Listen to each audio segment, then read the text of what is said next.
27 giugno 1880 nasce Helen Keller, scrittrice e attivista statunitense. Sorda e cieca dall'età di 19 mesi, viene aiutata e sostenuta da un'eccezionale educatrice, Anne Sullivan, che riesce a insegnarle a leggere 5 lingue diverse, ad ascoltare, toccando le labbra e sentendo le vibrazioni della trachea, e infine anche a parlare.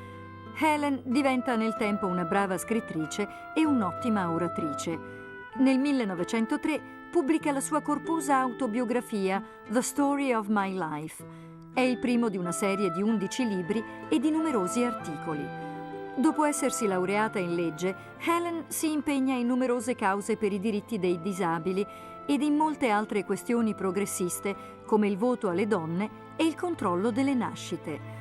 Alla sua vicenda e a quella dell'istitutrice che le ha insegnato a interagire con il mondo è stato dedicato il romanzo The Miracle Worker, da cui è stato tratto il film noto in Italia con il titolo Anna dei Miracoli. Questa donna è Helen Keller. Non vede il suo tavolo da lavoro, né il libro che sta leggendo. Non vede nulla, non sente nulla. È cieca, sorda, muta.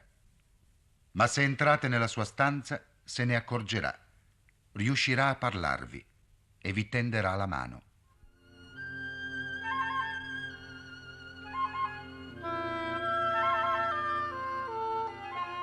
Col solo aiuto delle mani, Helen Keller ha imparato a comunicare col resto dell'umanità, a parlare con uomini come George Bernard Shaw, Churchill, Caruso, Benny Goodman, Alexander Graham Bell. La sua esistenza si è svolta nell'arco di 60 anni di storia americana. È stata amica di 10 presidenti degli Stati Uniti, da Coolidge a Roosevelt, da Eisenhower a Kennedy.